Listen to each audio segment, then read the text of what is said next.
অনিরুদ্র এবার সাপের ভয় দেখিয়ে মৌলি যে চোখে দেখতে পায় সেটা সবার সামনে প্রমাণ করে দিল। হ্যাঁ বন্ধুরা, এমনটা হতে চলেছে আজকের পর্বে। বিস্তারিত জানতে ভিডিওটিতে লাইক দিয়ে চ্যানেলটিকে সাবস্ক্রাইব করে পুরো ভিডিওটি তোমরা দেখতে থাকো। গল্পের শুরুতে আমরা দেখতে পারবো সবার চোখে অনেক জ্বালাপোড়া করতে থাকে। তখনই বাণী সবাইকে জল এনে দিতে থাকে। আর তখন নয়নতারা দেবী বলতে লাগলো, সবে মাত্র একটু চোখে দেখতে পাচ্ছি। মৌলি তখন বলতে লাগলো, কি বলছো তোমরা? তোমরা সবে মাত্র দেখতে পাচ্ছ বলছো?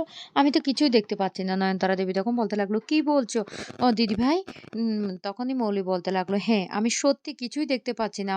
আর চোখে না আমি কিছুই দেখতে পাচ্ছি না।" তখনই ঈশানী বলতে লাগলো, "এ মৌলি, মৌলি তুই কি বলছিস?" মৌলি তখন বলতে লাগলো, "হ্যাঁ মম, আমি কিছুই দেখতে পাচ্ছি না। ড্যাড আমি কিছুই দেখতে পাচ্ছি না।" তখন রীতিমতো সবাই চমকে যায়। অনুরুদ্র তখন বাণীকে বলতে লাগলো, "বাণী, তুমি কি দিয়ে বানিয়েছিলে ওগুলি?"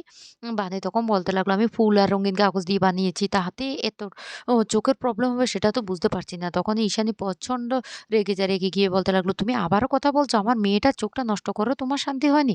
তখন এই কথা শুনে নয়নতারা দেবী বলতে লাগলো, "দেখো, দেখো, দেখো আমার দিদিভাইটাকে অন্ধ করে দিল। শেষ পর্যন্ত কি তুমি এই বাড়িতে বোম ফাটিয়ে দেওয়ার প্ল্যান করেছো? বোম ফাটিয়ে সবাইকে মেরে ফেলতে চেয়েছো?"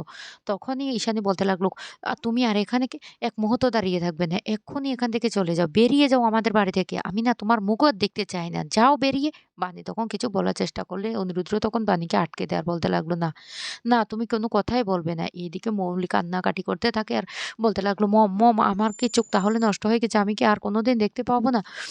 তখন পিনাকি বলতে লাগলো, "এসব কথা না বলে এক্ষুনি ডাক্তার নিয়ে আসা দরকার। ডাক্তারকে কল করি আমি।"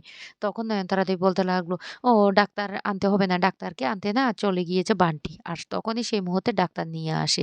আর ডাক্তার এনে তখনই মৌলিরকে চেকআপ করতে থাকে। আর মৌলির চেকআপ করতে যখন থাকে তখনই তানিয়া হঠাৎ করে বলতে লাগলো, বাবা আমি তোমাকে বলেছিলাম না চোখের ডাক্তারের কাছে এরকম যন্ত্র থাকে না?" তখনই নয়নতারা দেবী বলতে লাগলো, "এই এতটুকু না আমার সর্বনাশ করে দেবে মনে হচ্ছে। ওদেরকে যে এমন মনে হচ্ছে।"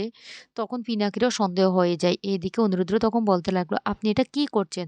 উনার তো হার্টের প্রবলেম না। আপনি উনার হার্ট দেখছেন, উনার তো চোখে সমস্যা।" তখন তাড়াতাড়ি করে ডাক্তার মিথ্যে কথা বলতে থাকে আর বলতে লাগলো, "আমি না কারো নাড়ি দেখে সবকিছু বুঝতে পারি। এর যদি পায়ে ব্যথা থাকেও।" তখন অনিরুদ্র বলতে লাগলো, "আমার না ডাক্তারকে দেখে কেমন সন্দেহ মনে হচ্ছে।" তখন বাণীও বলতে লাগলো, "আমারও সন্দেহ মনে হচ্ছে।" এদিকে নয়নতারা দেবী মনে, মনে সেই ঘটনাটা ভাবতে থাকে। কারণ যখন ধোঁয়ায় সবাই কিছু দেখতে পাচ্ছে না তখন মৌলিকে বলতে লাগলো, "দিদিভাই তুমি কিন্তু বলবে যে তুমি চোখে দেখতে পাচ্ছ না।" তখন মৌলি বলতে লাগলো, গ্র্যান্ড মামি এটা কি তোমারই প্ল্যান?" তখন বলতে লাগলো, "হ্যাঁ।"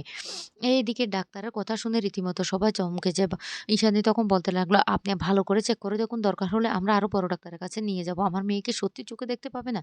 তখনই ডাক্তারবাবু বলতে লাগলো, "না, না, আ আমি যতটুকু দেখে বুঝতে পারছি উনি আর কোনোদিন চোখে দেখতে পারবেন না। উনি চিরতরে অন্ধ হয়ে গেছেন।" এই কথা বলার সাথে, সাথে তো খুব কান্নাকাটি শুরু করে মৌলি। বাণী তখন বলতে লাগলো, "আপনি এসব কি বলছেন?" অনিরুদ্র তখন বলতে লাগলো, "ডাক্তারবাবু আপনাকে কোথায় দেখেছি মনে হচ্ছে?" তখন খুব ভয় পেয়ে যায়। আর সেই ডাক্তারবাবু ছিল ছদ্মবেশী কুয়াশা। কুয়াশা তখন বলতে লাগলো, "সর্বনাশ! আমি কি এবার তাহলে ওদের সামনে ধরা পড়ে যাব?" তখন নয়নতারা দেবী তাড়াতাড়ি করে বলতে লাগলো, "আরে উনাকে দেখতে পাবে। নিশ্চয়ই তুমি তোমার মাকে নিয়ে গিয়েছো। উনি তো অনেক বড় আই স্পেশালিস্ট। নিশ্চয়ই কোথাও না কোথাও দেখেছো?" তখন আ ঈশানী বলতে লাগলো, "এখনো তোমরা দাঁড়িয়ে আছো? এখনো তোমরা কথা বলছো? তোমাদের কি লজ্জা বলতে নেই? তোমরা এখনো এখান থেকে যাচ্ছ না?" তখন অনিরুদ্র বাণীকে বলতে লাগলো, "বাণী চলো এখান থেকে।" এই বলে অনিরুদ্র বাণী তানিয়াকে নিয়ে সেখান থেকে চলে যায়। অন্যদিকে মৌলি কান্নাকাটি করতে থাকে আর বলতে লাগলো, "ও মম, ও ড্যাড আমার চোখগুলো নষ্ট হয়ে গেল। এবার আমি কি করব? কি করব? আমি কি আর কোনোদিন চোখে দেখতে পাবো না?" তখন দাদু বলতে লাগলো, "দরকার পড়লে আমি অনেক বড় ডাক্তারের কাছে নিয়ে যাবো। আমার দিদিভাইকে আমি সুস্থ করবই। এভাবে আমি আমার দিদিভাইকে অন্ধ হয়ে থাকতে দেব না।" এইদিকে কুয়াশা তো বাড়িতে পার্টি করতে থাকে। অনেক জোরে গান বাজিয়ে আর নাচতে থাকে। বিদ্যুৎ তখন বলতে লাগলো, "কি ব্যাপার তুমি আজকে এতটা এনজয় করছো?" তখন সে কথা শুনে কুয়াশা বলতে লাগলো, "এনজয় করব না?" আর এদিকে মৌলি টাকাটা পাঠিয়ে দে। তখন কুয়াশা বলতে লাগলো, "সবসময় কি আমরা মৌলি ম্যাডামের হয়ে কাজ করব? আমাদের নিজেদের বলতে কিছুই নেই?" এই কথা বলার সাথে, সাথে হঠাৎ করে কুয়াশা এত অতিরিক্ত নেশার কারণে ঘুমিয়ে পড়ে। বিদ্যুৎ তখন বলতে লাগলো, "আরে আমি তো ওই রায়বাড়িটা দখল করতে চাই। আমি ওই রায়বাড়িতে ঢুকবো।" বিদ্যুৎ না এত সহজে হার মানবে না। বিদ্যুৎ ওই বাড়ির সমস্ত কিছু দখল করবে। এদিকে বাড়িতে বাণী বলতে লাগলো, "আমি তো কিছুই বুঝতে পারছি না। আমার বানানো গুলো ফুল যে রঙিন কাগজ ছিল সেগুলো কোথায় গিয়েছে? আমার না কোথাও একটা গন্ডগোল মনে হচ্ছে।" অনিরুদ্র তখন বলতে লাগলো, "আমারও তো সেটা মনে হচ্ছে। এখানে অনেক বড় কারসাজি হয়েছে। তবে কি হয়েছে সেটা বুঝতে পারছি না।" তখন মাম্মাম এসে বলতে লাগলো, "মা তোমার বানানোটা আমি হাতে নিয়ে দেখেছি কিন্তু সেটা খুব হালকা ছিল। আর ওখানে গিয়েও আমি ওটা যখন হাতে নিই অনেকটা ভারী ছিল। আমি ভয়ে তোমাকে কিছু বলিনি। মানে তখন বলতে লাগলো, "না মা, তোমার ভয় পাওয়ার কোনো কারণ নেই।" অনিরুদ্ধ তখন বলতে লাগলো, "তুমি যেটুকু আমাদেরকে হেল্প করেছো না এটুকুতে অনেক কাজ দিবে। তুমি আমাদেরকে অনেক একটা গুরুত্বপূর্ণ তথ্য দিয়েছো।" এই বলে বানি আর অনিরুদ্ধ মিলে তানিয়াকে আদর করতে থাকে। অন্যদিকে বাড়িতে মৌলি চোখে না দেখার ভান করে তার মায়ের কাছ থেকে খাবার খেতে যায় আর বলতে লাগলো, "ও মম, তুমি কোথায়? আমি তোমাকে তো দেখতে পাচ্ছি না। তুমি কোথায় গেছো?" এদিকে বানের কথা শুনে অনিরুদ্ধ তার একজন পরিচিত বউকে ফোন করে আর বলতে লাগলো, "আমি না একটা বিষয় বুঝতে পারছি না। ও আমার মনে হয় চোখে দেখে কিন্তু ও বলছে ও নাকি চোখে দেখতে পায় না।" তখনই ডাক্তারবাবু বলতে লাগলো, "কি সাংঘাতিক ব্যাপার! আমার তো এমনটা মনে হচ্ছে। তবে আমি আপনাকে একটা বুদ্ধি শিখিয়ে দিচ্ছি। তাহলে প্রমাণিত হয়ে যাবে ও সত্যি অন্ধ কি অন্ধ না।" এইদিকে মৌলি এমন ভাব করতে থাকে যে সে কিছুই দেখতে পাচ্ছে না। আর মনে, মনে বলতে লাগলো, "নাটকটা না ভালোই করছি। মম দেখো আমাকে আর ভালোবাসায় না একদম গলে গেছি।" এদিকে ঈশানী তো খাইয়ে দিতে থাকে আর বলতে লাগলো, "আমার মেয়ের এত বড় সর্বনাশ আমি কিছুতেই হতে দেব না। দরকার পড়লে আমি অন্য ডাক্তার দেখাবো।" তখন মৌলি বলতে লাগলো, "মম সবকিছু হয়েছে, সবকিছু হয়েছে ওই বানের জন্য।" তখন সেখানে চলে আসে নয়নতারা দেবী আর বলতে লাগলো, "দেখো না ঈশানী একের পর এক তোমার সাথে কত কত ক্ষতি করার চেষ্টা করছে দেখতে পাচ্ছ না? ১ম এ দিদিভাইয়ের বিয়েটা ভেঙে দিল। ওর ভালোবাসাটা কেড়ে নিল। তারপর তোমার স্মৃতি সিঁদুর মুছে দেওয়ার চেষ্টা করেছে। একের পর এক তো ক্ষতি করে যাচ্ছে। ওদেরকে না এবার শাস্তি পেতেই হবে।" ঈশানী তখন বলতে লাগলো, "আমি ছাড়বো না, ছাড়বো না আমি কাউকে।" এদিকে নয়নতারা দেবী ঈশানীকে দেখিয়ে, দেখিয়ে চোখে ড্রপ দিতে থাকে। তখনই সেখানে চলে আসে অনিরুদ্র আর পানি। ওদেরকে দেখে তো ঈশানী প্রচন্ড রেগে যায় আর বলতে লাগলো, "তোমার এত বড় সাহস! তুমি আবারও আমাদের বাড়িতে এসেছো? তোমার লজ্জা বলতে কিছু নেই? কি করে পারো এত বড় ক্ষতি করার পরও মুখ দেখাতে?" তখন বানি বলতে লাগলো, "আমাদেরকে ডেকেছে মৌলি ম্যাডাম।"